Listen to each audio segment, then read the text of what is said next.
Hi, friends. So, before today's episode, April and I wanted to issue a content warning because we're going to be going into a lot of really difficult subject matter.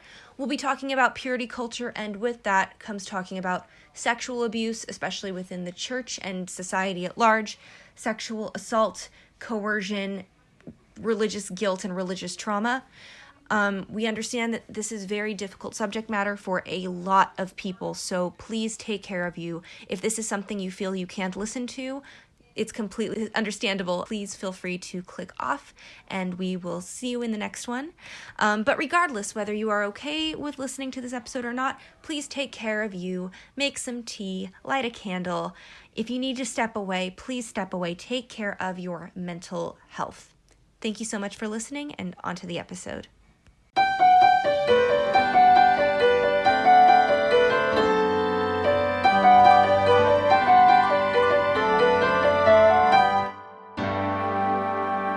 Hi, I'm April Little. And I'm Anna Dowahair, and this is the Reclaiming the Garden podcast. So we're starting off this episode with an exciting announcement. We have launched our Patreon page. We are so excited to launch the Patreon because we are excited to be able to engage with our listeners on a deeper level and be able to invest more time into the podcast. All of our listeners, patrons and non-patrons, will now get 2 episodes from us a month. We also might invest, in better equipment like mics somewhere down the line. Yes. Right now we're just using our computers, and Anna does the audio editing with free software. Yep. Yeah, but if we have the different tiers. So the first tier for $5 offers community. You get access to a Discord where you can connect with fellow deconstructing humans and sort of maybe dive deeper into the topics discussed in these episodes. Yes, and we are also going to be present on that Discord as well because we would love to get to know each and every one of you a little bit better. Yeah. Second tier would be some exclusive blog posts. So we'll upload an exclusive piece of writing to the Patreon. These might be posts about theology or church history or book reviews, and sometimes an excerpt from my work-in-progress memoir. Yes. Then third tier would be bonus episodes, and so we just a few days ago we recorded our first bonus episode about our coming out journeys, going real in-depth into them. We kind of thought there would be mini episodes. This first bonus one isn't mini, but we were like, it'll be around maybe 30 minutes, and it ended up being as over right now hour. As I'm editing, we're over an hour right now. We'll see how long it is after I'm done cutting things. And then our highest tier, we call it Garden Party Guest List, because that gives you access to come hang out with us on Zoom once a month for Q&As, happy hours, etc. So yeah, regardless of whether you join or not, we're still glad that you are part of this podcast community, and we want to be able to engage with you. So yeah, absolutely. Yeah. And if there's ever a month that maybe you want to join a garden party, but then you can't do it another month, that's okay. Any and all support that you are willing to give, we are immensely grateful for. Heck, the fact that you're even listening is just, it's a huge honor. So thank you so much. And if you cannot donate to Patreon, that's okay. Just be sure to leave us a review on Apple Podcasts because that does truly help us out. But yeah, we are very grateful for all of you. Today, we're going to be talking about something that has already come up in past episodes and will continue to come up because in evangelical churches, it's the water you're swimming in, purity culture. It's the one thing that shouldn't screw you, but it always does. Yeah. Funny. But we also figured we needed to do an entire episode on this topic because it is just such, an important thing. So here we go. We're going to talk about what and why is purity culture. So let's start off by defining what it is. I would say that purity culture is the sexual ethic taught by most evangelical and Catholic churches that sex is only good, holy in the context of monogamous marriage between to quote Liberty University's Code of Conduct, a natural-born man and natural-born woman. So trans and non-binary folks cannot exist in this framework. Several people, they justify purity culture in the Bible using 1 Thessalonians 4, 3-8. And that verse is, "For this is the will of God, your sanctification, that you abstain from sexual immorality, that each one of you know how to control his own body in holiness and honor, not in the passion of lust like the Gentiles who do not know God, that no one transgress and wrong his brother in this matter, because the Lord is an avenger in all these things, as we told you beforehand and solemnly warned you. For God has called us not for impurity, but in holiness. Therefore, whoever disregards this disregards not man, but God, who gives his Holy Spirit to you. Jesus Christ, Paul, you are so wordy. Oh my gosh, Paul. Dude, like, I like you, but I don't like you either. I mean, seriously, like, my brain kind of started to, like, just turn off halfway through that because I was like, oh, God. I mean, I was reading it, and my brain kind of started to turn off halfway through it. I was just like, oh, no. Another verse that I found the other day that's actually, you know, the church I grew up in, they have an Articles of Faith on their website, and this is one of the verses that they use to justify, like, one of their articles of faith includes that you shouldn't, like, engage in premarital sex. So, Hebrews 13:4, let marriage be held in honor by all, and let the marriage bed be kept undefiled, for God will judge fornicators and adulterers. So there's that, and we'll get to that a little bit later in terms of, like, unpacking those and thinking about what that means today. So, you know, this purity culture sort of idea is also highly connected to modesty culture. That women, in order to avoid making their male peers fall into the sin of lust or act on their sexual urges, must wear modest clothing in order to keep them from stumbling. Women's bodies are considered, like, stumbling blocks, which is just an awful image to have about women's bodies. Yeah, and it's sad because it's, first of all, they never use this for men either. And again, I'm saying, like, men and women. We're going to say, like, men and women. Well, it's because, very, like, wait, okay, it's because... Men are visual and women are emotional. Did you ever hear that in youth group? Gosh, I did. Yeah, I did. It's just, yeah, and again, I realize, like, we're probably going to be using very, like, binary gender things because purity culture doesn't see people outside of the gender binary. So, yeah, I guess if you identify outside of the gender binary, you are still welcome to be angry with us too, but just know that most conservatives either don't know you exist or are pretending not to know. But yeah, it's, like, so disrespectful because, like, with, first of all, men are smarter than that, you know? Like, it's not like men are these, like, lizard brain just using the id every time they see a pretty woman. Men too. It does, and it's sad that we don't talk about that as much because it makes men be like, oh, they're all monsters and all terrible. But then also it also puts all the responsibility on the women too. Like, it's just like, it's that boys will be boys mentality. I mean, it also connects to rape culture, right? Because it's like it's consent was never discussed in youth group in conversations around dating, and many churches think that if a woman is dressed in revealing clothing, she is showing that she has no respect for herself and is asking for sexual advances, whether they're consensual or not.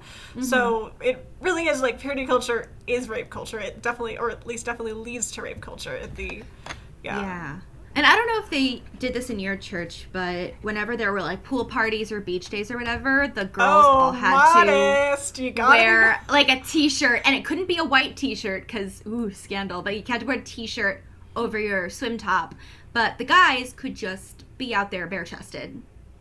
Yeah, for us, it was that we did have to wear, like, a one-piece or... Okay, actually, I did wear a two-piece, except it was, like, a whole tank top, basically, and then, like, little swim shorts. A tankini. So, like, yeah. So, like, that was basically, I think, the only things that were, like, acceptable. And definitely, I remember seeing a bunch of girls wearing t-shirts in the pool, too. So...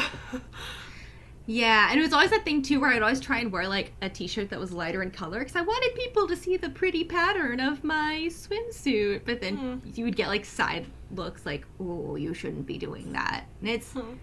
And that, like, started, honestly, maybe around 9 years old. Like... Yes. I didn't even know that my body could be sexualized at that point. Women's bodies are sexualized at such an early age in purity culture. Like... It's just, and especially it's like, once you start puberty, it's considered like a threat almost that, like, oh my God, you're becoming a woman now, your body is, like, sinful, and it's gross. And again, it's also all the oneness is on the women as well, because it's that thing of you have to cover up, you have to dress modestly, you have to do all of these things, whereas I guess men are just able to roam free. It's just baffling. It's so baffling to me. And then you have YouTube channels out there that are so like, here are like modest outfits you can wear and whatever. And Girl defined. Do you mean girl defined? Let's just call them out. Ooh, yeah. Girl defined. If you listen to this, what you doing? Do you think? I don't think they ever. They said to Goddess Gray, YouTuber Goddess Gray, Brenda Marie Davies. They said, how can she call herself a Christian? So clearly they're not going to be listening to things like this, but. Because of course she is like so gracious and so generous with like conservatives. Yeah. So I can't even imagine why they're. Well, if you're a fan of Girl Defined, baby children, we are here to help you out. There's like no problem with dressing modestly at all. If that is your choice. If that is your choice and you haven't been shamed into doing it, that is totally cool. That is fine. But if there's like shame attached, or if there's like, I have to do this because otherwise I'm not a quote unquote real Christian if I don't, then that's where the issue lies. And I think part of growing in the spirit and growing in faith is differentiating between the two. Because I know plenty of people who maybe don't necessarily subscribe to the concept of modesty culture, but still choose to dress more modest. Like they're like cool with it for everyone else, but for them personally, it's like, oh, this is just how I feel the most comfortable. And that's awesome. That's super cool. Yeah, absolutely. We support people making their own decisions with their own agency here at Reclaiming the Garden. So yes. So I guess we can get into, I know you have some interesting statistics and facts about some of the history of purity culture. So want to go into some of those? Yes, I do. So here is just some statistics. So the organization called True Love Waits was from... that just makes me cringe. Anyway. I know. Did a little bit of bile just come up for you? Because it did for me when I said that. So the True Love Waits, it started in 1992, and it was spread to campuses and churches, and 102,000 people took the pledge in their first year of existence. And that pledge reads, believing that true love waits, I make a commitment to God, myself, my family, my friends, my future mate, and my future children to be sexually abstinent from this day until the day I enter a biblical marriage relationship. And that's part of the... What is a biblical marriage relationship? It's a dowry. They need to trade me for a good cow or a chicken or something. Right. And I also I be one of many wives then, right? Yes. Also, I like that the commitment is to so many people. It's like, I can't even make myself happy. I can't make that many people happy in one go. Myself, my family, friends, future mate, and children. Like, We're lucky if I can make myself happy on a good day. And then, of course, in 1996, Denny Patton founded the Silver Ring thing, and that's the purity ring, where if you're a girl, you wear it on your wedding finger, which then eventually gets replaced by your wedding ring. And the Silver Ring thing was a government-funded, abstinence-only education initiative, and there was... Wait, it was government-funded? Yes. Jesus! You can thank... I think, like, George Bush was the one that, like, really funded it. I think 96 was when Clinton was in office, but I know they, like, under the Bush administration, they very much were pushing, like, abstinence-only education. Ooh. But, yeah, so there was, like, they would have this assembly, and it would travel to different schools, and it would include music and dancing and skits, and it would teach people about saving sex for marriage, but also harping on how contraception just doesn't work. What? Actually, yes. As a matter of fact, the founder of Silver Ring thing, Denny Patton, has said, my own daughter, my 16-year-old daughter, tells me she's going to be sexually active. I will not tell her to use a condom. I don't think it'll protect her. It won't protect her heart. It won't protect her emotional life. And it's not going to protect her. I don't want her to get out there and think she's going to be protected using a condom. Oh my god. Do you not know what STDs are? Like, that's... Or just pregnancy in general. Just like... Yeah. I mean, yeah. I guess, but the thing is, she's deflecting. She's saying it's about protection of the heart is what's most important and not protection of the body? Also, to be fair, I think Denny Patton's a man. Oh, sorry. Okay. So somehow that makes it a little bit creepier. Right. Oh, definitely. Okay. Yeah, and then, so according to a study published in 2009, the effects were not that drastic, because nearly 82% of those who'd previously pledged their sexual purity, they rescinded that. 82% of people that took that rescinded. And the STD rate didn't differ between those who had pledged chastity and those who had not.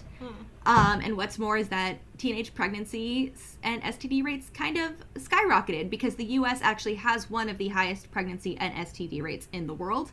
Because who would have thought that not teaching teenagers about safe sex and telling them not to do the thing would make them want to do the thing, but then not know what to do when approached with, it's and that probably also contributed to some abortions, probably, pro-lifers out there, like if you're not supporting sex ed and contraception, you are being a hypocrite. So it's and it's also that thing too where people believe that the purity culture movement kind of started in the 1990s because like AIDS had become the death for U.S. men. It was the number one cause of death for U.S. men, and teen pregnancy was skyrocketing. And then of course during the 90s you had Bill Clinton, who was not having sexual relations with that woman, so that just kind of acted as fodder for the major evangelists at the time, like James Dobson and Franklin Graham and all those people. So it was like, see the immoralities in the office. I'm sure it also was partially like response to, of course, the sexual revolution that had already been happening for several decades at that point. Yeah, absolutely. And like one thing to keep in mind, especially with like younger people that were spearheading this movement, they were children during the sexual revolution, so they were seeing that happen and then grew up to be very chaste adults. Well, what's interesting is that, of course, like a bunch of hippies ended up like getting saved and becoming evangelicals in the Jesus People movement of the 1970s, and so that's also probably some of the people creating the purity culture are inheritors of that too. So it's like that boomer generation that has grown up to be a lot more conservative. Like they were able to live through the sexual revolution and Summer of Love and everything, and then they all grew up to be very sad and very conservative. Maybe they're not sad about it. I think it's sad.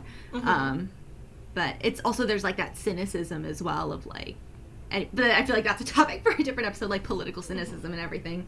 But yeah, those are some fun facts. And then also, of course, there are the notions of purity balls that happen. I never witnessed one, but I did hear about them quite a bit. Yeah, I did not experience that either. I know that my sister, I think, mentioned that maybe the pastor at the church we were attending when I was a lot younger was maybe they arranged something, but I think my sister might have refused to go or something like that. I forget exactly what, but I don't know, remember something along those lines. And I guess I didn't have a purity ring, or no purity balls, no purity ring, no, not even like the pledge, thing. I guess we'll get into that in a little bit, though, some of our stories regarding purity culture. I did just want to bring up before we go into that, I guess there are like a lot of verses that like mention just the word like sexual immorality in the Bible, and that's, well, not, probably not mentioned as much as some conservatives might think it is, but I guess it's weird that like I feel like the assumption was always that meant sex before marriage, or like just something along those lines. And of course, like, we can go into this in a later episode too, but, the notion that homosexuality wasn't even in the Bible until 1946. It's something that's probably been changed throughout all the translations, and then it's, I guess, just picking what translation best fits that agenda of purity culture. Yeah. And I think, again, it was also, like, a kind of a rule book, not a rule book, but it was, for the time that it was, like, being faithful to one person and treating them like a person was revolutionary. We also have to just point out that, like, obviously in the Hebrew Bible, it was not monogamous. Polygamy was very much a thing. That was what, like, a biblical marriage was in the Hebrew Bible. And, there were all sorts of situations. There were situations where, like, if a woman was widowed, she had to marry like the person's brother in order to retain property. I guess that's part of monogamy. I guess partially was starting to be encouraged in the New Testament, because that would actually protect women. Because that would make sure that they would have, in that patriarchal culture, a source of status and income and property. That's why Jesus supported, or did not support, divorce. So Yeah, and like if like and again at that time that was considered revolutionary. That was considered like something so outside of what the norm was for the time. And it's sad that it's for a lot of like very conservative people, it's remained stagnant in that. It's like it was meant to evolve and change and grow with time. Like we're not meant to stay in this one very strict rule of how marriage is supposed to work. And it was also, I mean, probably, you know, in general, like staying faithful to one person and also like waiting until marriage to do so probably had to do with like also like health things and hygiene.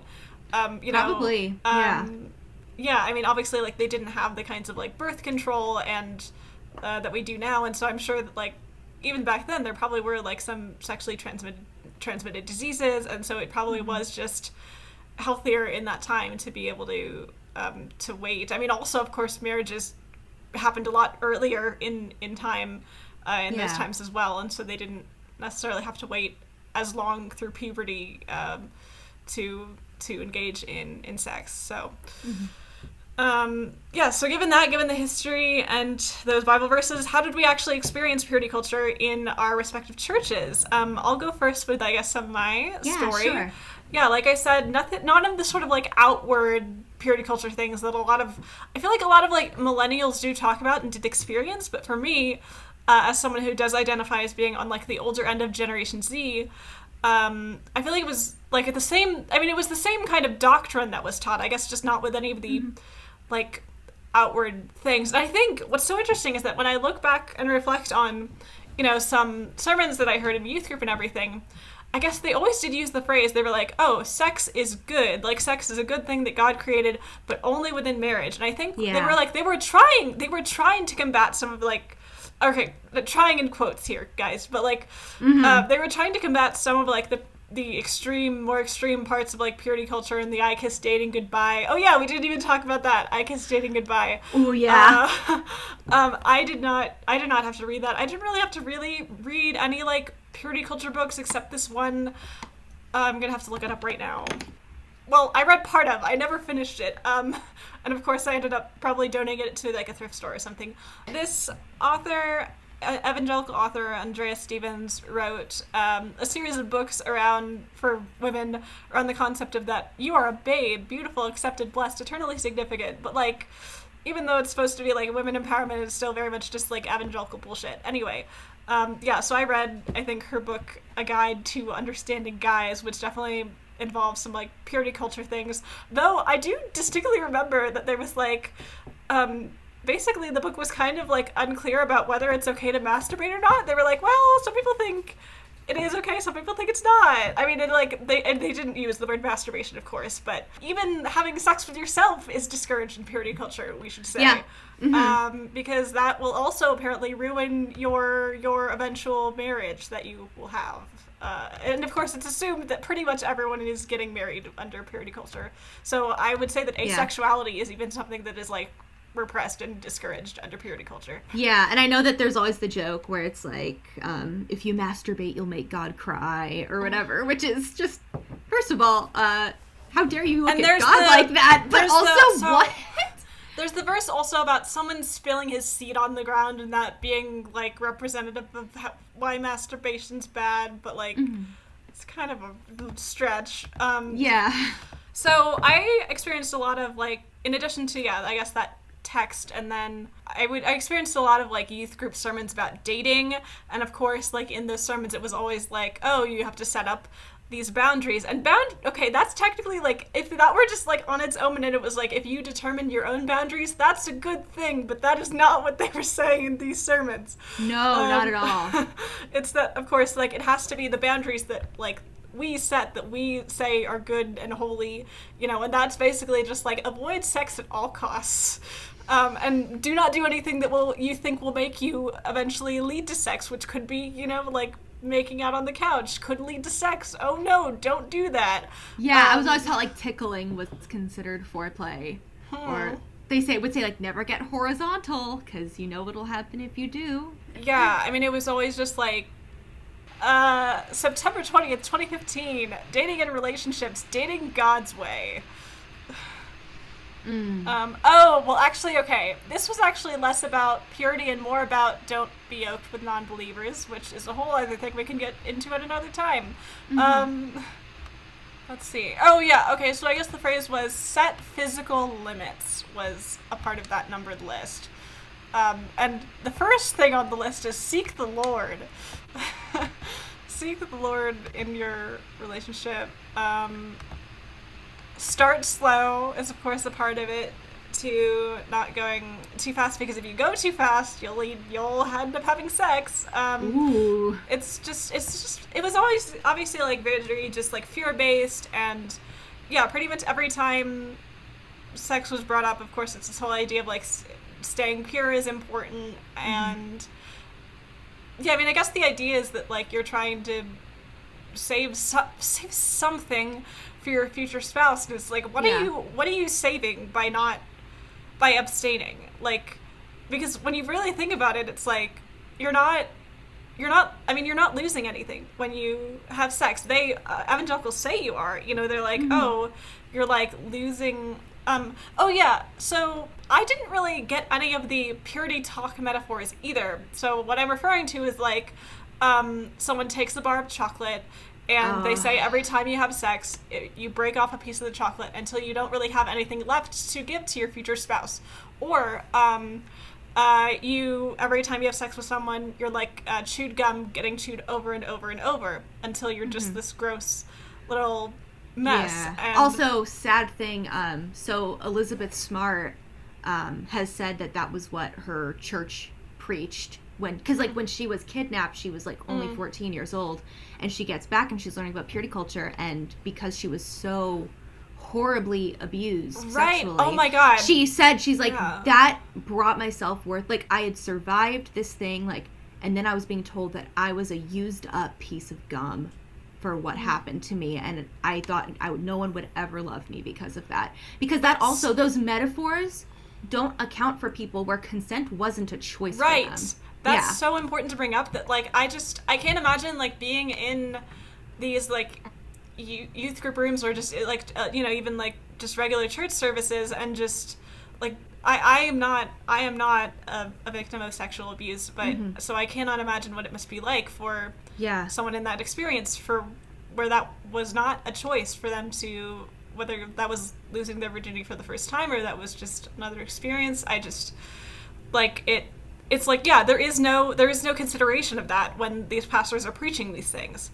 Yeah, it's just, and again, like I realize like Elizabeth Smart's a very extreme example, because thank goodness that does not happen to every single person. I'm not familiar with, so like Elizabeth Smart was, and this is just coming from my true crime brain, is Elizabeth Smart was this 14-year-old girl who lived in Utah, and her family was very Mormon, and she was kidnapped by two people who thought that they were like the second coming of Jesus. And they kept her captive for 9 months, and she was basically raped every single day she was in captivity. And think about like 14-year-old Mormon, like you're not going to know about sex at that point. Like I didn't even know what sex was at that point.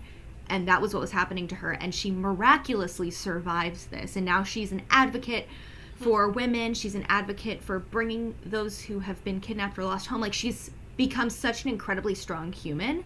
But the gum metaphor was used at her church when she had survived this entire thing, and she said it made her feel so terrible.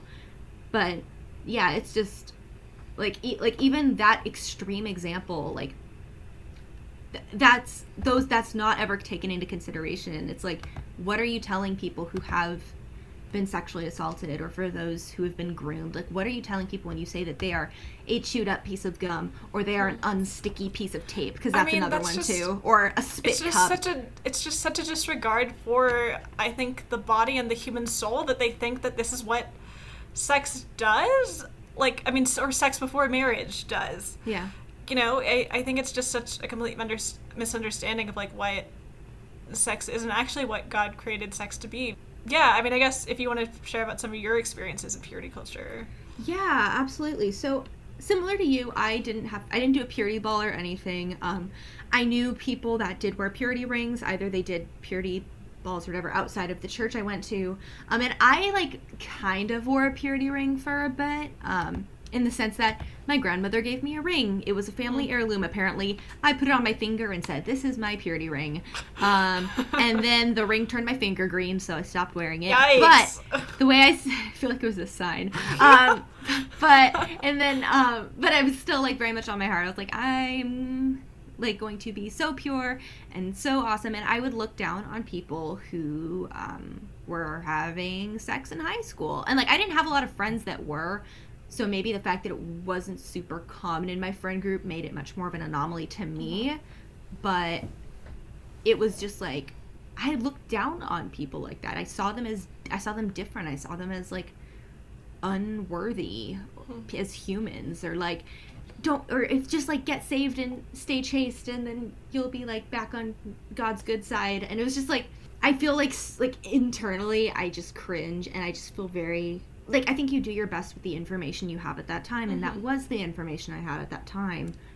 But, I look back and I'm just For me, I definitely was also judgmental sometimes, particularly even, like, of my best friend, who started to have definitely, like, a lot of, well, actually, yeah, I guess by the time she was having more sexual experiences, I was hopefully starting to deconstruct a little bit, so, but, yeah, and, I definitely also, when I think back about, I guess, what was going on in my own head, I definitely was very much, like, indoctrinated into believing, like, oh, I'm saving myself for marriage, like, I've got to do that because that's the right thing to do, and I have to make sure, well, you know, I didn't end up really having any dating relationships in high school, so I didn't really ever have to, like, neither did I. I never really had to face the decision of, like, I never had actually experienced the fear of, like, am I going too far in, like, a moment, you know? I'm sure some people have. I'm sure some people have, like, been making out and have had the fear of purity culture make them think, like, oh, wait, am I going to go too far? One thing that guys were told in my church was they needed, like, every time they made out with a girl or their girlfriend or whatever, they had to hold a rock in their hand, because that would keep them from touching their girlfriend. And that would be, like, their reminder. Weird. Isn't that weird? Yeah. I mean, we should also say, I guess, guys, I think, get a lot more talks about, like, masturbation and pornography. So we didn't really experience that, but we of course get the talks about, like, modesty, and I guess it's interesting to think that, like, do they just don't think that girls don't masturbate? I feel like that's what they imagine, because we did not get any talks about that at all. So no. And, like, I knew people that, like, didn't know that was a thing for a very long time, because like, even in school, like, we weren't taught about, like, did I have sex ed in school? Yes, but we weren't actually taught about sex. We were taught about the organs, like, here's where the ovaries are, here are the fallopian tubes. We were also taught all about STDs, but that was it. Like, we weren't taught about consent. We weren't taught about, like, foreplay or anything like that. Were you taught about contraception? We were told, don't have sex, but if you have to, wear a condom. But condoms are only 99% effective, so, like, just don't.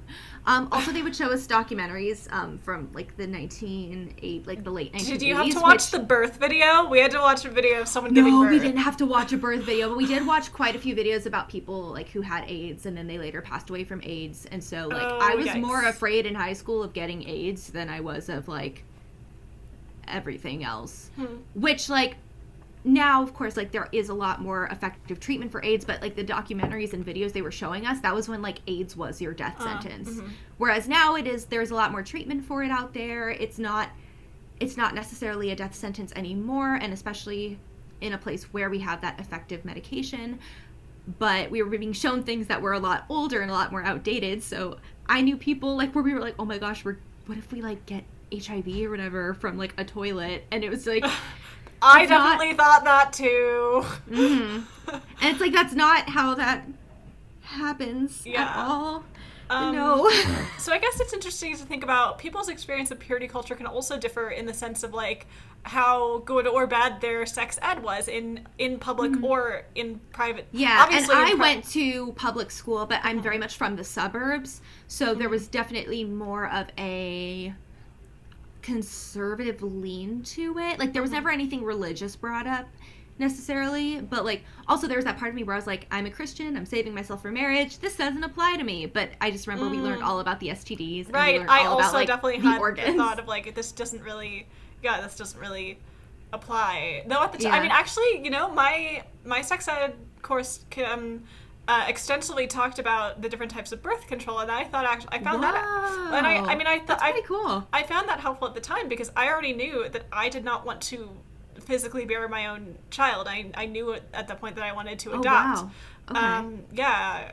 Yeah, and so I was like, oh, cool. And of course, I think also in those classes, maybe some of my gay thoughts started to be brought up because I was like, I don't know, like sex with guys is kind of gross. Yeah, like I was like, that sounds so gross. Like, why would you do that to yourself? But it's like, you know, there are people out there that are like that, like to have sex with guys, and it turned out like that was not me. And then of course, like, this never happened in my high school, but I knew people where they would learn how to put a condom on a banana. Oh, yeah. That didn't happen at mine, but yeah. That didn't happen at mine, but I always heard of other people where, well, like, it that was happens a thing in, at like, their a lot high of school. teen movies, I feel like. Does it happen in real life? Who knows? I don't know. Like, I've had a friend that took a health class in, like, our community college, and they gave out condoms and taught them how to put them on bananas, and, you know, being the mature 18-year-olds that we were, we just tossed condoms at each other. It was a real fun time. But they had to do the thing with the banana to learn how to put it on. But, yeah, I never learned how to put that on. Didn't even quite know what a condom was. I guess, neither of us need to know how to put a condom on a banana, huh? That's totally fair. That's totally fair. But it's like, I never learned that. Like, how, and especially because, like, now I know, even though I've never had to, like, use one for any reason, like, now I know there is a very specific way to do it. That way, you know, like, the sperm gets trapped in there and everything, and that way it's the most effective it's going to be. Like, there is a way to do it, and they can expire. Like, we never learned any of that. It was just like condoms, and like that was like the majority of what we learned. And it baffles me that there's no like set curriculum for sex ed, because I think as a country we'd be doing a lot better if there was. Also, I know that like, yeah, in sex ed, I guess we learned about like the different parts of the vagina, but I don't think it was ever said that the clitoris is like. I didn't know what that was. Yeah, well, I think... I thought it was a bad word. Really? I thought it was a bad word. I read it in a book. I think it was in the novel Push by Sapphire, which is not a book for 15-year-olds to read, and was not the book for me as a 15-year-old to read, because I was just like, what? But I thought it was a bad word, because it was in the book a few times, and I was like, oh, I think that's a bad thing. And it's like, no, it's just a part of the vagina. Like, yeah, but also, I thought it was pronounced clitoris. Yeah, I mean, I guess that's kind of how it looks, but yep. Yeah, I guess it definitely. I don't remember. Oh yeah, it was definitely my sister who taught me that like the clitoris, you can use it for pleasure. That's, I think, where I learned it. I don't think that was brought up in sex ed, and definitely, I mean, I think it was definitely brought up as being a part of the vagina, but like I know that in some places sex ed, like they don't even teach about the clitoris or even like parts of anatomy. No, not at all. And like there was no, I remember like never being taught like how sex made a person feel. I thought it was like literally to make kids, or maybe like you got some weird pleasure out of it, but I didn't know why people would. Like it was and like again, it's that thing too where I've talked to friends about this, where it's like, where did we learn about sex for the first time? And none of us could pinpoint exactly where we had learned it, whether it was from like family or whether it was from school or anything like that, and like how like the mechanics worked and why it worked and all that. Like none of us could remember how exactly we learned about it. Yeah, which is probably not a good thing. I can't remember either. No. Cause I don't even know if I ever got like the talk, like the birds and the bees talk. Like or at the very least I can't recall. Maybe I did, maybe I blocked it out, but I don't think I ever did. Yeah. But speaking of which, in my church, I know that we were going to talk about some of the fantastic library of purity culture books out there. And while I didn't have to read I Kiss Dating Goodbye in my youth group, we read a book called Dateable. And that was by Justin Lookadoo and Haley DeMarco.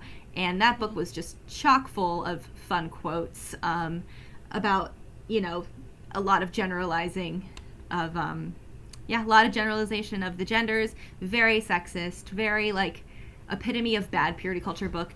So one of the quotes, and this is more in modesty culture, was, "A guy will have a tendency to treat you like you are dressed.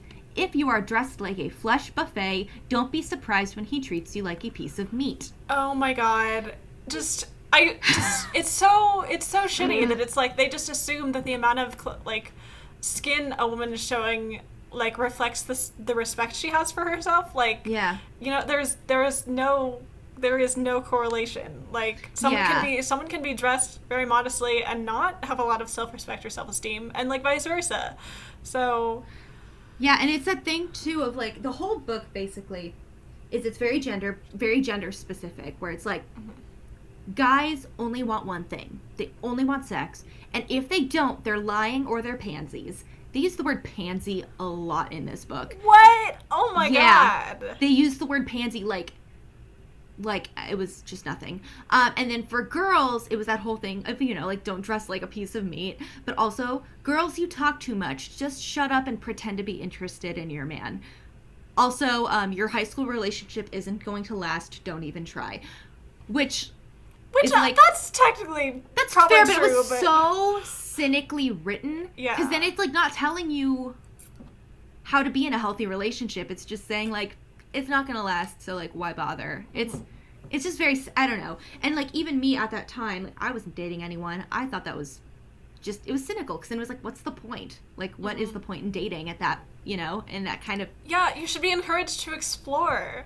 Yeah. If you're in your teens, you know? Yeah, and it's so funny because like I was very much in the throes of purity culture at that point, but even reading that book, I was like, this isn't great. Like, I knew something was wrong with that, because I was like, because it was like girls just like, all they think about is romance, and they think they're all like unique and all these things, and like I just wasn't interested in dating. I was like, this is like kind of a gross generalization. Yeah, it's just, it really is just like enforcing these stereotypes, and I can't even imagine like if a guy is reading that and seeing maybe he's a more like emotional romantic type, and like if he sees this, he's like, oh, is something wrong with me because I'm not like this hypersexual being? Like, it just... Yeah, and it just makes me so frustrated. And then, like, what if a girl, like, realizes that she's very, like, sexual? I mean, I think back to, you know, to Brenda Marie Davies. She talks about that, how she's always been a very sexual being and had to deal with that under purity culture. Yeah, and it's so...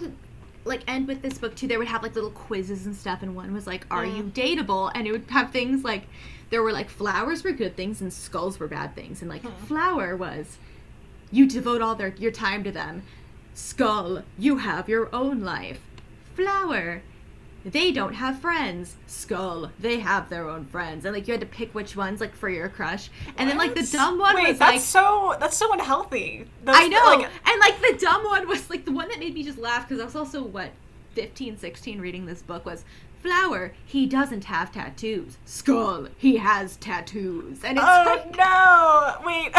Oh my god, should we bring up the article, men prefer debt-free virgins with no tattoos? Have you... No, wait. What is that? Oh, is this from The Transformed Wife? I think it is. Oh. Also, if you're listening, if just trigger warning if you want to snark on The Transformed Wife. Like, she's awful. Also, she lives in San Diego. Part of me wants to make a road trip. Yeah, here we go. Men prefer debt-free virgins without tattoos from The Transformed Wife. She basically talks about, or particularly when she says debt-free, she means women who haven't gone to college. As in, they don't have student loans. Sorry, when you said tattoos, I just had to bring that up, because that is purity culture too, that she's like, you have to not have sex and not go to college, and, you know, I mean, part of purity culture is obviously about, like, just controlling women's bodies. Mm-hmm. And I have to share one more quote from Dateable. Yes. And this quote, it's just, like, the chef's kiss of, like, awful, terrible things. This is, like, to knock on feminism.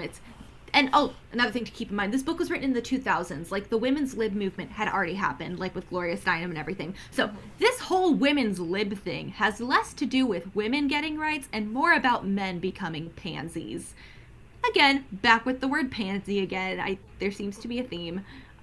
It's just so stupid that they think that, like, men are, like, losing rights or being demasculinized when it's actually like, no, we just want people to be equal, and we also want, like, men to be able to express themselves in whatever way they, or, like, you know, in whatever healthy way that they actually want. So yeah, and it's also that thing too of, like, I hope that one day if I ever have a son or someone who identifies as such, I want to not make their sexuality into this big monster. Mm-hmm. I want that. Like, it's okay for you to explore as long as you're safe and as long as you're being, like, as long as you're being, like, as long as you have integrity. And we're gonna talk about that in a second, how we sort of have reconstructed sexual ethics. But before we get to that, I actually just want to bring up, you know, we're talking about sort of purity culture artifacts, and certainly one that has just, I mean, it's new, but it will, I guess, become a purity culture artifact here. Matthew West's quote-unquote satirical song, Modest is Hottest. It's sort of definitely been making the rounds in the evangelical community as we've been critiquing it. It's so fun, especially on TikTok. Like, progressive Christian TikTok has gone nuts with this song. And actually, one of my friends, we go to the same church, she wore a crop top to church in response to that song. Yes. Which I think is absolutely hilarious. Also, I'm going to pull the lyrics up so we can find some nice, like, gems. Ooh, Matthew West, Modest is Hottest lyrics. And, oh my gosh. So the one that keeps playing, especially, like, on social media, is, if I catch you doing dances on the TikTok in a crop top, so help me God, you'll be grounded till the world stops. I'm just kidding. No, I'm not. Oh my God, that "no, I'm not" feels so threatening. I'm concerned for his daughters. Like, and it's Modest is Hottest, the latest fashion trend. It's a little more Amish and a little less Kardashian. What the boys really love is a turtleneck and a sensible pair of slacks. Honey, Modest is Hottest. Sincerely, your dad. It obviously just, like, really pulls from, like, the purity balls. It's like, you know, he feels this entitlement and ownership over his own daughters and what they do and what they wear. Yeah. And that also, like, something we should mention at purity balls. Traditionally at purity balls, it would be like a father-daughter dance, but in the creepiest way you can imagine. Like, yeah, basically the notion of a purity ball is like purity culture, purity rings, almost to a different extreme, because you're pledging your purity to your father. Mm-hmm. So that way on your wedding day, when your father gives you away to your husband, you replace your purity ring that your father gave you with the ring your husband gives you. And you're now under the authority and basically, like, ownership of your husband, which is just gross. Which sounds like a dowry. But also, if you're interested in learning more about purity balls, there's an excellent documentary called Daddy I Do, and it was directed by Cassie J. I believe I watched it on YouTube for the first time, but I'm sure you can find it in other places as well. It's her. I think it was her first documentary. It's a little bit all over the place, but it gives you a really good insight into purity balls and, like, what they entail, and, like, purity culture as a whole and the effects of purity culture on a variety of different people. So I would highly recommend.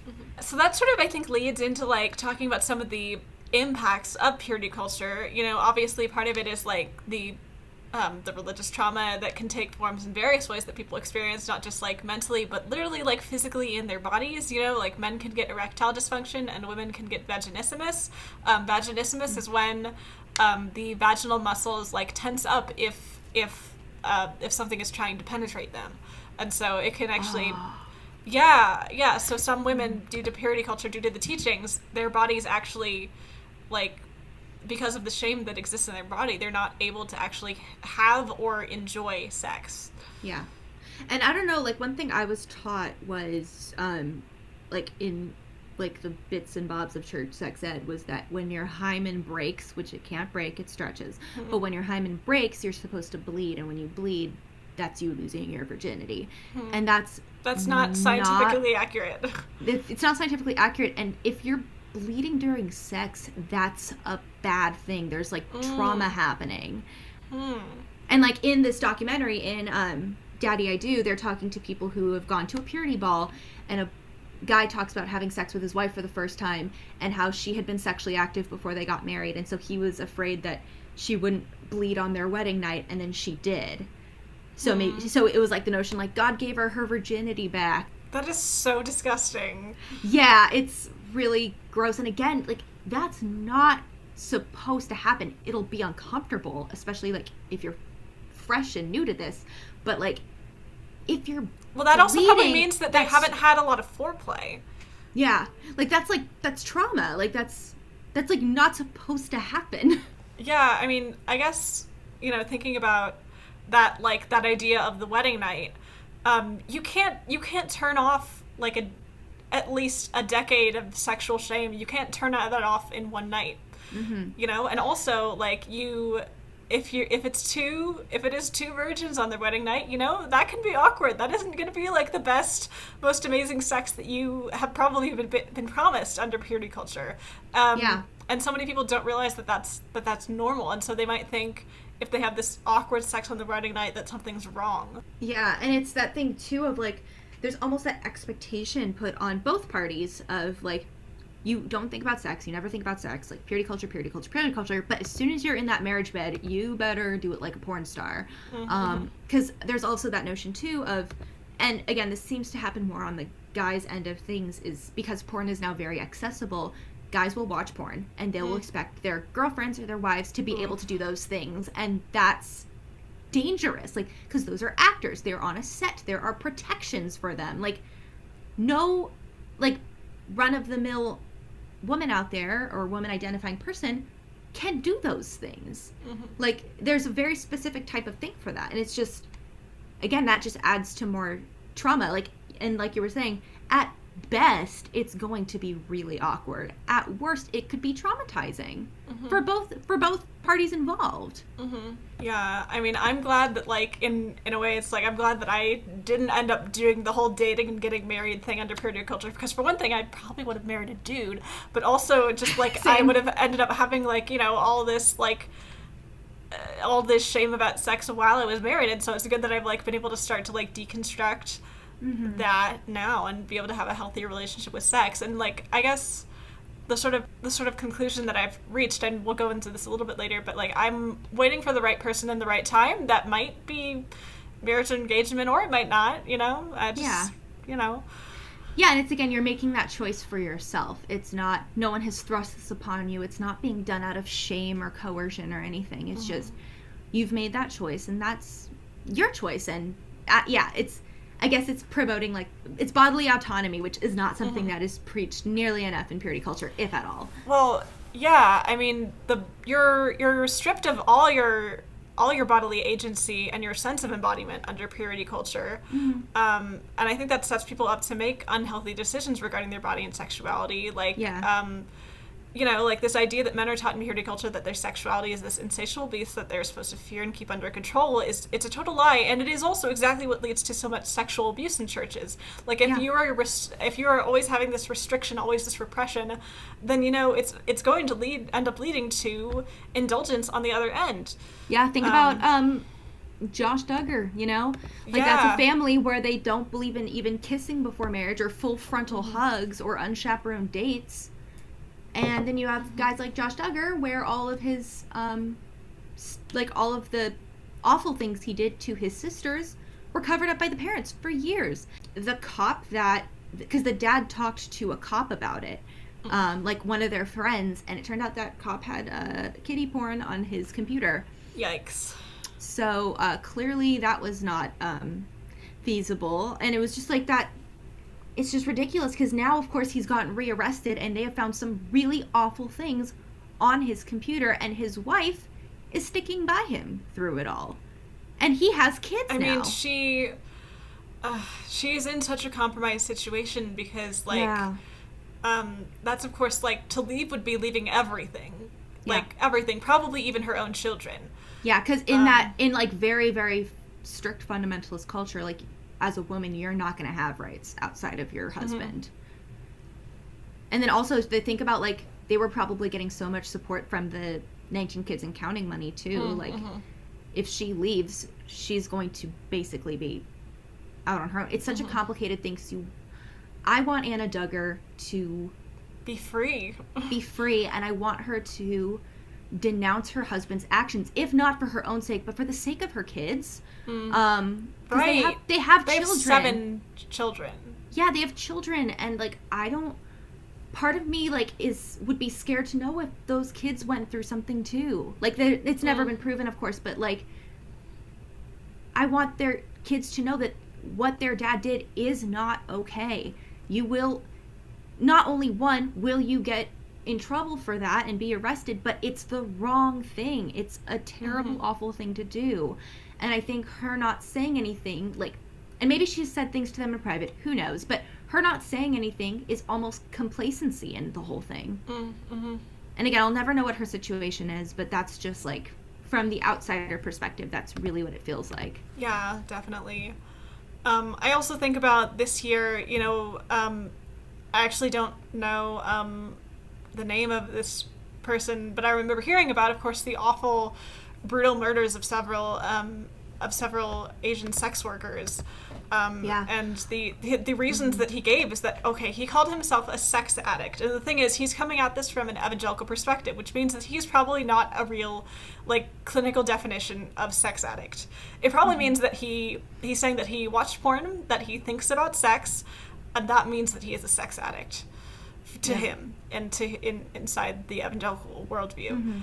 And because of his, I guess, in order to, you know, inside his sick mindset, in order to quell some of his supposed sex addiction, he ended up brutally murdering several sex workers who are Asian. And so I should point out that white supremacy is also a huge part in that too. I mean, I actually think that white supremacy and purity culture are like, woo, best buds glued together. The Venn diagram is very close to a perfect circle.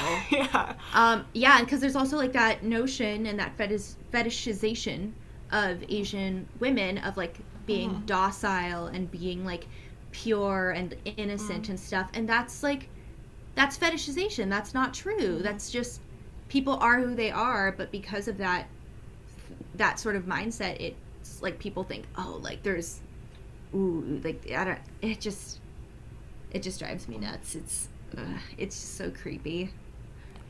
Yeah, I mean, when I saw that, it just was like, I just get so angry that it's like evangelicals seem to think that like these are just individual incidents of like people committing sexual sin, and it's like, but do you realize that what you teach about sex makes this a feature in your like whole worldview, that like this abuse is not a bug, it is a feature of the sexual ethic that you teach.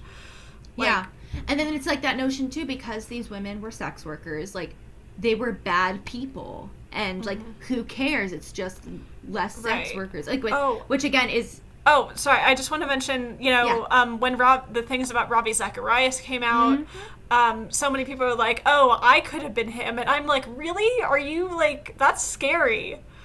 Like, that's a scary thing to say, that you're like, oh, that could have been me. Also, why would you admit that readily? Like, it's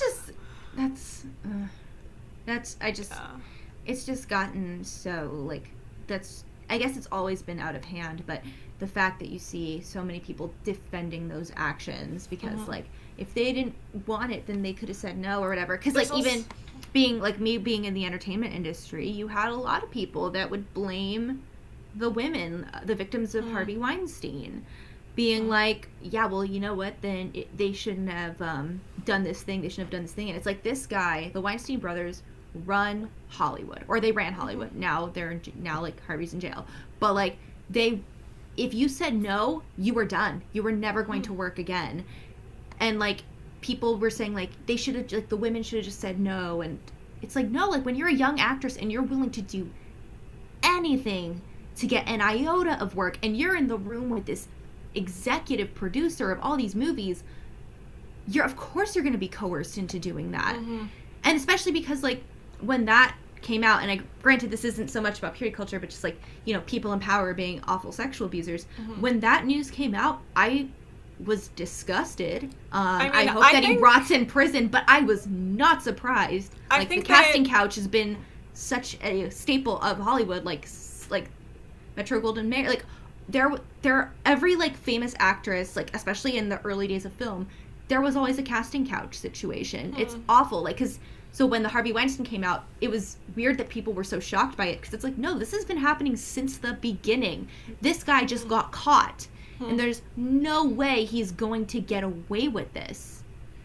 To your point about this not being quite related to purity culture, I mean, I think a sort of purity culture also exists in the culture at large. I mean, there's still, like, even in secular spaces, there can be a lot of, like, slut-shaming and, you know, still the idea of, like, staying pure in some sense. Yeah. So. And part of me, like, even goes back and thinks about, like, certain celebrities that I used, like, especially Disney Channel celebrities. Like, I don't know if you remember when, like, Miley Cyrus... The Jonas Brothers had purity rings. The Jonas Brothers had purity rings.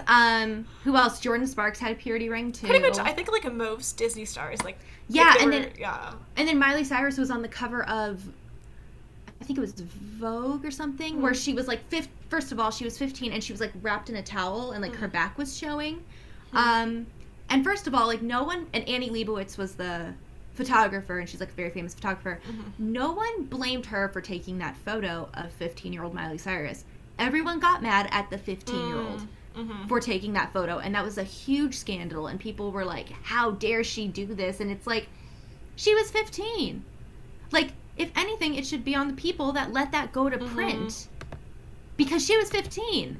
And then, like, there was also, like, I don't know if you've seen, like, the Courtney Stodden thing recently, where they were married to this actor who was like 50 years old, and they were 16 when they got married, and they were slut shamed out the wazoo back in the day, and that's why Chrissy Teigen actually went off social media, because she slut shamed Courtney Stodden as this person was a 16-year-old, and they were the ones getting the flack, not their parents who allowed this to happen, not the actor. Courtney Stodden, 16-year-old person, was the one that was getting all of the hate for it. And they've said it made them suicidal, and that they still are, and that they were groomed and all these things. And it's just like, why are we so awful? Why do we treat women and femme-presenting humans so terribly? Like, because that's even is in the quote-unquote secular world, but that's also purity culture coming to a head. No, yeah, definitely. Like, it's so strong in the church that it ends up bleeding out into, like, the world, too. So, so I guess I'm curious to, like, hear more about how you've sort of deconstructed and reconstructed your sexual ethic. I definitely had to reconstruct it after my first relationship, or deconstruct and reconstruct after my first relationship. I think I had a lot of growing to do after that. And that's not to say, like, for a first relationship, it was the best first relationship I could have asked for. Now there are things in hindsight that I realized, like, in terms of, you know, my own sexual ethic, I had a lot of growing I had to do, because I had previously gone from, you know, like, being like, no sex till marriage, no this, no that, and, like, that was my first person I'd ever dated, first person I'd ever been with, anything like that, and then having to kind of unlearn my own, indoctrination with purity culture, but after I had already been in a monogamous relationship for almost 3 years. So it was just very, it's weird. It kind of, the steps were kind of backwards, I guess. And one thing that really helped me was Brenda Marie Davies' channel, God is Grey, which we've mentioned a lot in this podcast, because she's been so influential, like, for just me as a like, because I'd never heard anyone talk about purity culture like that before, and, like, let alone someone who had been through it and had come out the other side, and that was pretty incredible to hear. And then also hearing her, like, kind of debunk the purity culture myths of Girl Defined and Paul and Morgan, that was just, like, stuff that I really needed to hear, and the fact that it was backed up by science and backed up by, like, not backed up by scripture, but they could live in harmony with each other, because it was about not harming other people and stuff like that, was just really, really cool. And I think there's still things that I do have to unlearn, because, again, you don't go through that much purity culture indoctrination without coming out unscathed.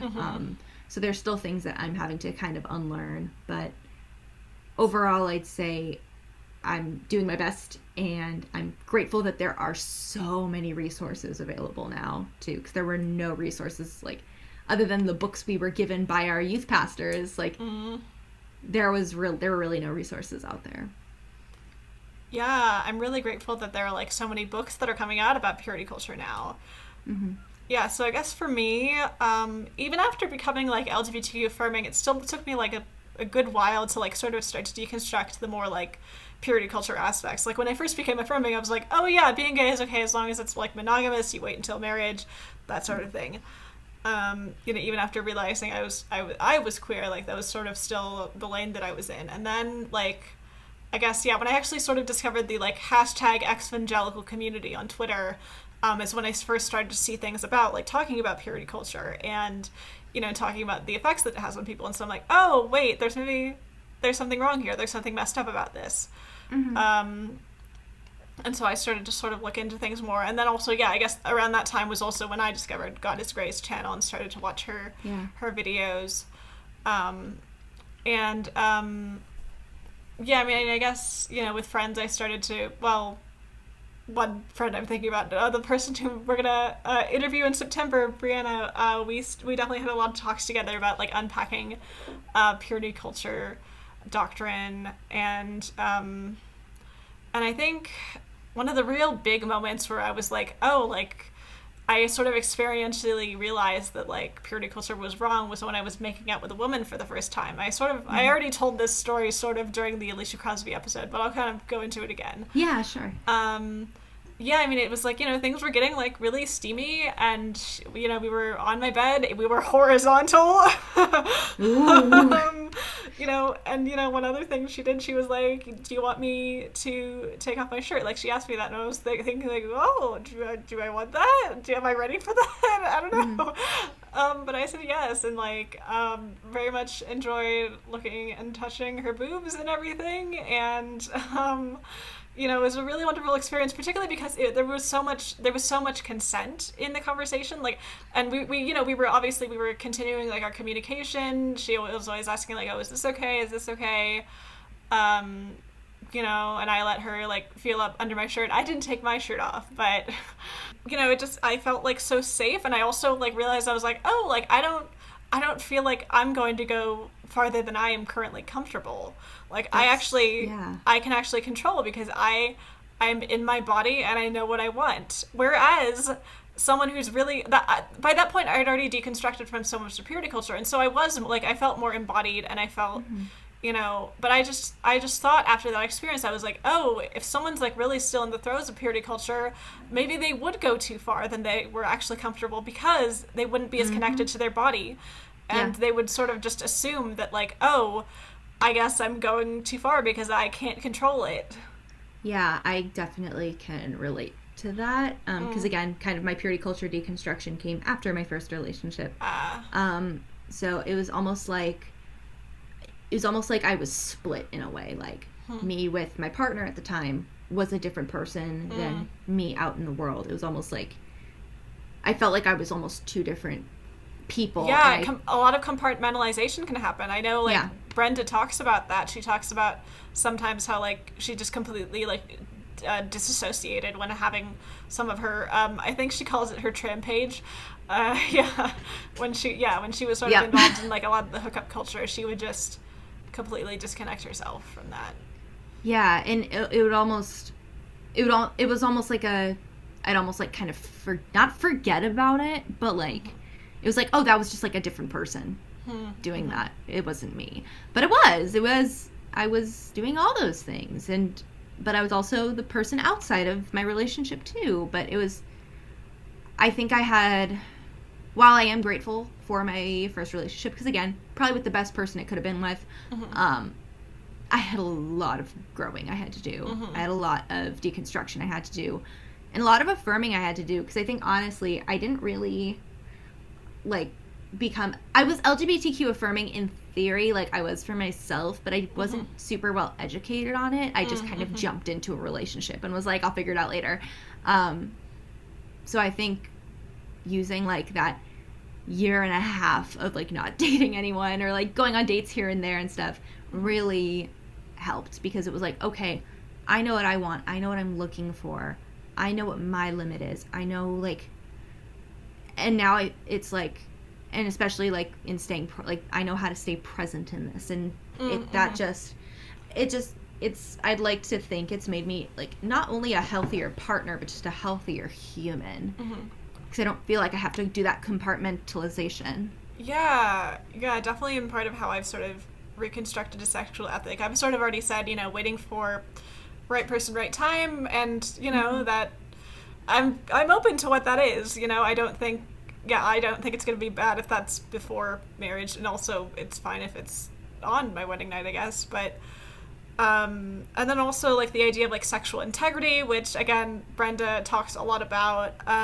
It's like it's focusing on that you're not harming other people, and that you're obviously consent is, like, a huge value, and I guess also just making sure that you're not harming yourself, that you're, like, not using sex in a way that, like, you're, like, as a way of avoiding something, or, like, as a way of like dealing with trauma that you should actually process through therapy, like, that sort of thing.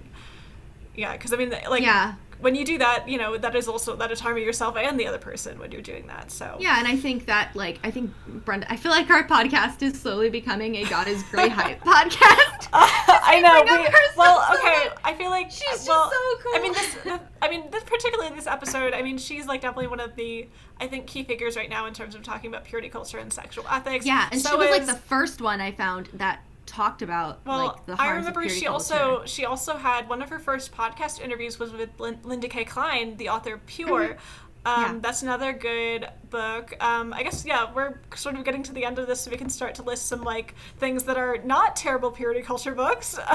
Absolutely, and I'm sure we can put those in the show notes as well. Another good book, I say this, I haven't read it, but I mean, I really respect the person who wrote it, so hashtag Church Jew by Emily Joy Allison. There's also Damaged Goods by Diana Anderson. And of course, Shameless by Nadia Bolz-Weber. Let's see. Is it Overcoming Shame? Or Beyond Shame by Matthias Roberts. Yes. And I just got Brenda Marie Davies' book On Her Knees. Yes. I have not read it yet, but I'm very, very excited to read it. Yeah, I think that's mostly, I guess probably Bad Theology Kills probably talks about purity culture by Kevin Garcia. Mm-hmm. Which I have not read, but I also have that now too, so I'm going to sit down and read it. Mm-hmm. Oh, I haven't read this and actually haven't necessarily heard much about it, and this is a bit older, but there's Unprotected Texts by Jennifer Wright-Ness, which I actually think probably goes into more of some of the scripture. Like, if you want something that's more, like, scripture-based sort of thing, that's probably an interesting thing to read. I also don't entirely know whether it's, like, it might be something that, like, represents some of the different perspectives and not just, like, an anti-purity culture one. I'd have to look more into it, but yeah, it's a book on my list, so... yeah, absolutely. And I think, again, at the end of the day, like, with purity culture and everything, if you are choosing to save yourself for a marriage or for engagement, like, that's awesome if that is your choosing and you haven't been guilted, shamed into it, and it's an informed choice. If not, that's cool too. I think my mantra is always, don't hurt yourself, don't hurt the other person, and just please be smart about it. Use protection. Yes. Get tested. Like, know your partner and, like, science and physically wise before you do things. And if so, use the correct protection and birth control and stuff if need be. Like, that's kind of my whole mantra. Also, as a final note, quick overview of, like, not overview, I guess, just a little discussion of, like, part of how I actually reconstructed my sexual ethic is, like, realizing that Song of Songs, surprise, they're having sex and they're not married. Okay, if you read Song of Songs... Yes. Okay, so if you read Song of Songs, you might see that some of the, like, passage parts are labeled with, like, bride and groom, and those are straight up added. There is nothing in the text to suggest that they are married. No. Yeah. It's like my lover, or they're like, I've seen it as my lover. And lover doesn't mean married, necessarily.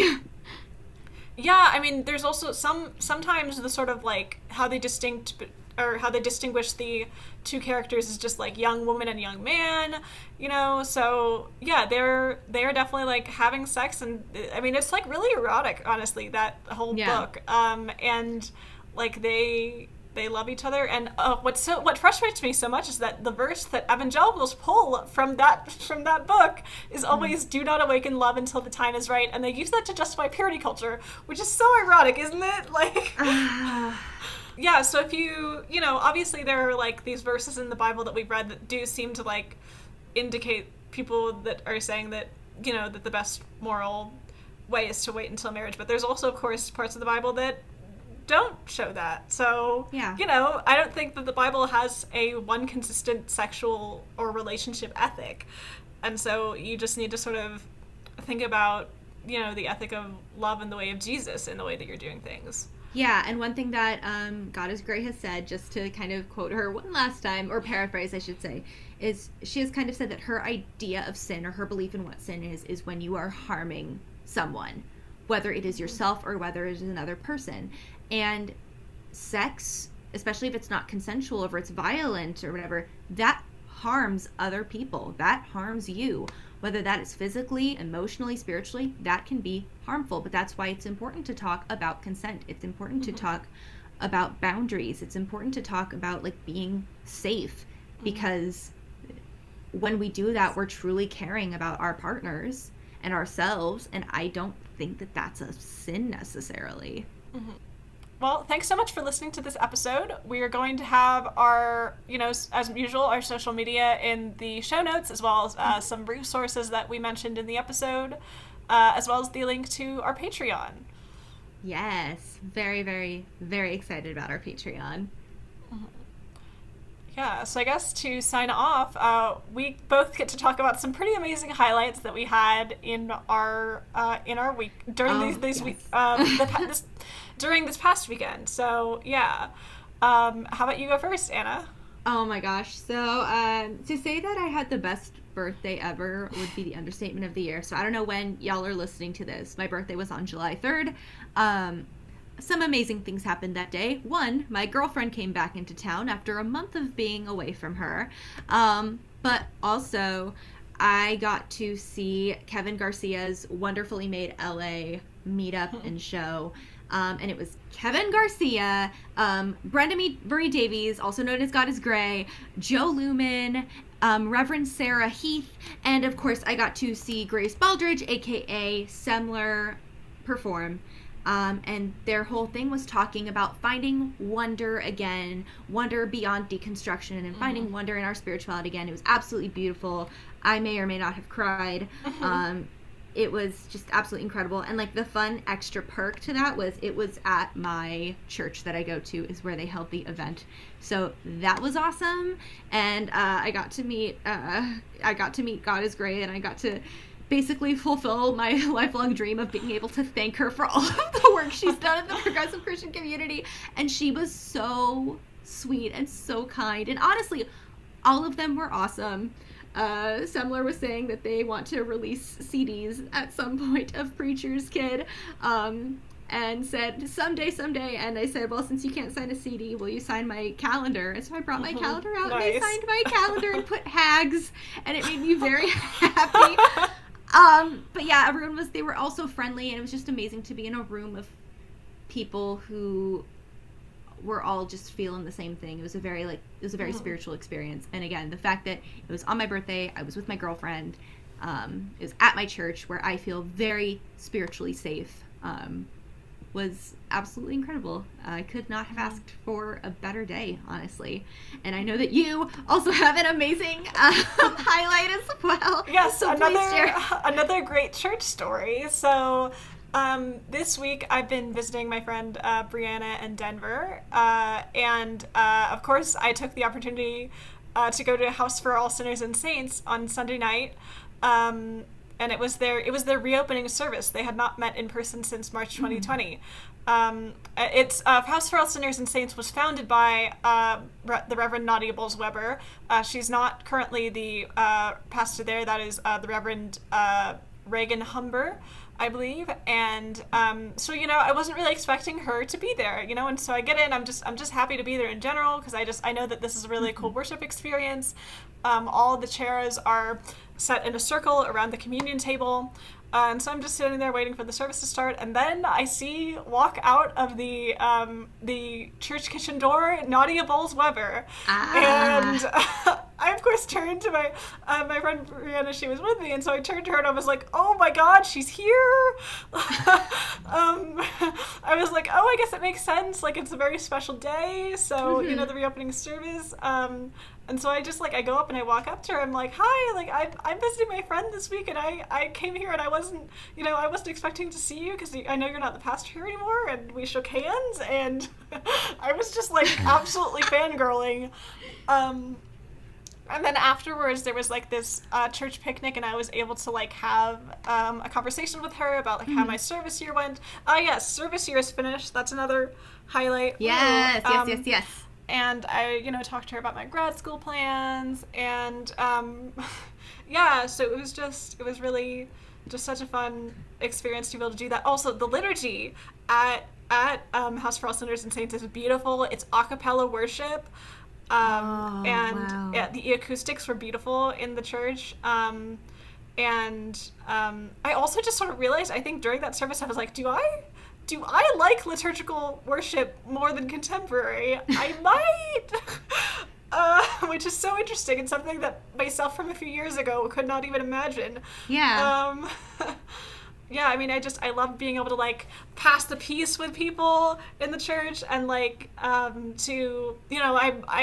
think what's so interesting is that I am a mainline Protestant now. I know what to say, and I'm still kind of bad at doing the crossing myself thing, but when immediately the service started with the Lord be with you, and I was like, and also with you. Yes. So it was really fun. That's incredible. I love that both of our highlights were just casually meeting our progressive Christian heroes this weekend. I know. Yes.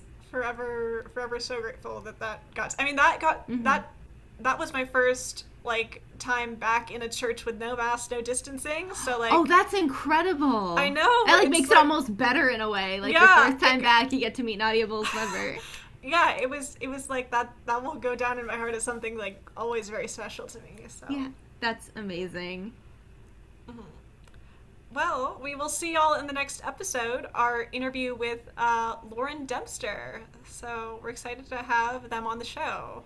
Yes, it's going to be awesome. Very excited. They're a very good friend of ours. And yeah, we can't wait. See y'all. All right, bye.